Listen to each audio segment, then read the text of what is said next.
Bonsoir à tous. Moi c'est Bob du Québec, tu connais la chanson, pas tant niaiser. Donnez-moi de la force les gars, like, abonne-toi, commente, partage sur tous les réseaux sociaux. Vas-y, c'est pour mettre la daronne à l'abri. Allez, vas-y s'il te plaît. Je vais te poser maintenant 2 questions et réponds le plus vite possible. Est-ce que t'es prêt? On y va. Question 1, qui est l'homme le plus fort de tous les temps? Question 2, où habite-t-il?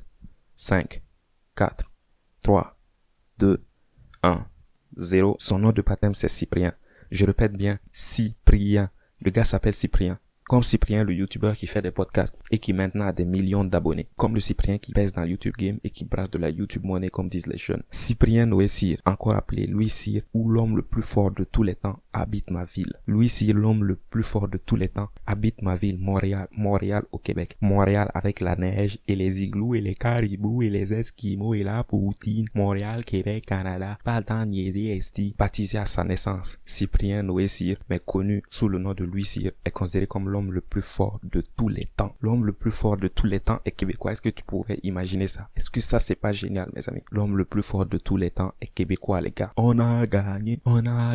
Donc maintenant faites attention à vous Nous on a Louis Cyr dans notre équipe C'est pas t'as compris, toi-même tu sais, t'as capté. Louis Cyr dans sa carrière d'haltérophile, alors même que l'haltérophilie n'était pas considéré comme un sport olympique, il pétait déjà tous les records. Même avant que le truc ne commence à exister, le gars il pétait des records déjà dedans. Et dans toute sa carrière, il n'a jamais refusé un défi et n'a jamais subi de défaite. Tu vois déjà à la base, tu vois que sa renommée, il a pas volé mon gars. Il a pas volé sa renommée. Jamais refusé de défi, jamais subi de défaite sur toute sa carrière. Si ça c'est pas badass, qu'est-ce que c'est? Louis Cyr est né à Saint-Cyprien de Naperville au Québec. Un Cyprien qui naît à Saint-Cyprien. Si ça c'est pas trop cool. Et la légende raconte même que quand il est né, la municipalité ne s'appelait pas Saint-Cyprien d'abord. Le gars est tellement badass que quand il est né, ils ont changé le nom de la ville pour donner son nom à la ville. Donc quand il est né, tu vois, il a rassemblé tout le monde, il a dit le nom de la ville n'est pas assez badass pour moi. Donc je vais changer le nom, je vais l'appeler Saint-Cyprien pour que ça soit aussi badass que moi. Si ça c'est pas une légende, lui s'il vient d'une famille de gens robustes, de forte corpulence et très forts physiquement. Quand je dis fort physiquement, je veux dire ils ont beaucoup de force, ils peuvent soulever des trucs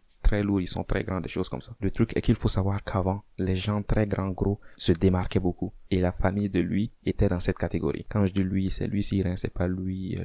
Ok, j'arrête. Son arrière-grand-père mesurait 1m93 et pesait 118 kilos. À l'époque, c'était très rare, extrêmement rare. Déjà d'être très grand et en plus de peser très lourd, c'était très rare. Ça, c'était vraiment incroyable pour l'époque. Et sa mère, à un certain moment, pesait jusqu'à 120 kilos et mesurait 1m85. Ça, c'est rare, À l'époque, c'était rare de rencontrer des gens non seulement très grands, mais en plus très gros, c'était encore plus rare. Pour son époque, c'est un truc extraordinaire. Déjà, à la base, ses ascendants sont des titans. Le mec, tu t'imagines déjà qu'il va être un balèze. Tu t'imagines déjà, juste à la base, tu t'imagines déjà qu'il va être un grand homme. À l'été des 8 ans de Louis Cyr, je sais que tu vas me dire, ouais, au Canada, il y a des igloos et des caribous. Oui, mais au Canada, il y a des étés aussi. Même s'il y a beaucoup de neige en hiver et un froid mortel, les étés canadiens sont très chauds, très chauds et humides. Il y a même beaucoup de fois des canicules en plein été. Comme je disais, à 8 ans, son père lui demande d'aller chercher un veau égaré. Un veau de 150 kilos. Retiens bien ce chiffre. 150 kilos. Donc, lui, il va comme un gaillard. Il va y trouver le veau embourbé et complètement fatigué dans un fossé à environ 100 mètres de la ferme. Donc, voici un peu la scène. Il y a de la boue dans le fossé et le veau n'arrive pas à bouger ses pattes qui sont enfoncées dans la boue qui est dans le fossé. Tu comprends ce que je dis? Puis, au lieu d'aller chercher de l'aide, comme tout le monde, car le veau pèse quand même 150 kilos, ce qu'il fait est qu'il rentre dans le fossé. Il saute dans la boue. Il arrive à sortir les pattes du veau de la boue à main nue, à sortir le veau de tout ce bourbier, puis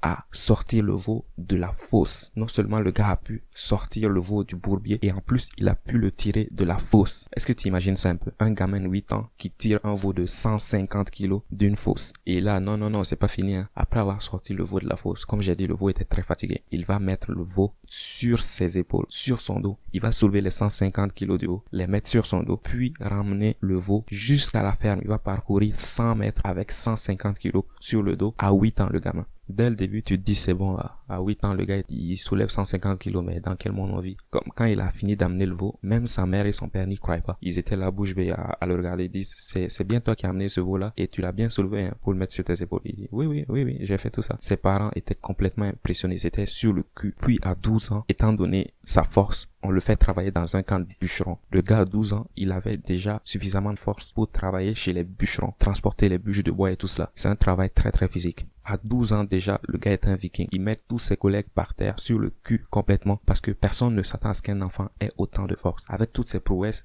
tout le monde était étonné, tout le monde était ébahi, complètement ébloui par la force du jeune homme. À 12 ans, tout ce qu'il faisait, c'est incroyable. Il y a les bûcherons comme Robert, par exemple, qui travaille depuis 10 ans, qui a toujours du mal à faire certaines choses. Et là, tu vois un gamin de 12 ans qui vient, qui commence à soulever tout, qui commence à déplacer tout. Tu lui dis, ramène-moi cette bûche là-bas. Et le gars, il l'amène sans problème. C'est vraiment incroyable. Et à 12 ans aussi, il décide de commencer à s'entraîner comme Milo de Croton ou Hercule. En fait, l'entraînement de ces gars-là consistait à transporter un veau tous les jours. Tu prends un veau tous les jours, tu le transportes sur 1 kilomètre tous les jours de sa vie. Comme ça, tu grandis et le veau grandit en même temps. Et vous progressez tous ensemble. Comme ça, le veau va prendre du poids avec le temps et toi, plus tu vas le transporter, plus tu vas devenir fort avec le temps aussi. Cependant, c'est plus facile à dire qu'à faire. Il va essayer de transporter plein de veaux, mais le veau va tellement lui donner du fil à retordre qu'il va tout abandonner tout de suite. Il va préférer transporter un sac de grains et rajouter 1 kilo chaque jour au sac de grains. Comme j'ai dit, au départ, le sac de grains va peser 150 kilos quand il a 12 ans et il va transporter le sac sur 1 kilomètre. À 12 ans, il transporte 150 kilos sur 1 kilomètre. Et chaque jour qui passe, il ajoute 1 kilo aux 150 kilos. Ça veut dire que dans 10 jours, le sac sera 160 kilos. Il va transporter 160 kilos sur 1 kilomètre à 12 ans, le gamin. Tu peux voir déjà à partir de là que le gars a un ADN de viking. ADN de viking, entraînement de demi-dieu. Qu'est-ce que tu veux, mon gars? C'est comme ça le Québec, hein. Ici, nous, on est comme ça, on est très très chaud là, je te dis. Puis plus tard, il va décider de laisser ses cheveux très longs, comme Samson de la légende. Samson, c'est un personnage de la Bible et il est reconnu pour être extrêmement fort et extrêmement courageux. Donc il va décider de laisser ses cheveux longs comme Samson. C'est à l'âge de 17 ans et pesant 104 kilos que tout va commencer à aller pour lui. Et tout va aller très très très vite pour lui.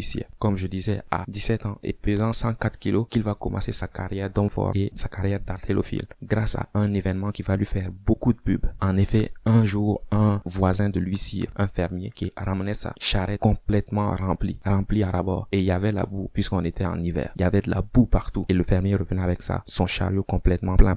Mais comme il y a de la boue, le chariot va finir par s'embourber dans la boue. Le chariot pèse à peu près 200 kilos. Le chariot va s'embourber dans la boue à 200 kilos. Avec ces 200 kilos de marchandises, ils vont appeler quelques hommes du coin. Ils vont venir lutter pendant beaucoup de temps et personne ne pourra résoudre le problème. Épuisés, ces hommes-là vont aller chercher de l'aide. Le fermier va envoyer ses enfants et tout ça aller chercher de l'aide. Sauf que lui, s'il passait par là, il va voir la scène. Le vieil homme est seul avec sa charrette qui est embourbée dans la boue et il y a personne à côté puisque ceux qui l'aidaient étaient allés chercher de l'aide. Lui, s'il vient tranquillement, il soulève les 200 kilos du chariot et arrive à le pousser hors de la boue. Quand je dis au Québec, on n'a pas le temps de niaiser là, on n'a vraiment pas le temps de niaiser, mon gars. 200 kilos, le gars a sorti 200 kilos tout seul de la boue et il y avait un témoin, pas seulement le vieil homme, il y avait un autre témoin qui regardait à côté. À 17 ans seulement, il fait ça. À 17 ans, il arrive à soulever 200 kilos et à le pousser hors de la boue. Cet événement-là va lui faire beaucoup de pubs, énormément de pubs et il va réussir à entrer dans une compétition d'hommes forts contre quelqu'un qui s'appelle David Michaud. David Michaud était considéré comme l'homme le plus fort du Canada à l'époque. Et lui, s'il va venir et le battre à toutes les épreuves. Voici les 3 épreuves. Lui, s'il va venir, il va soulever à une seule main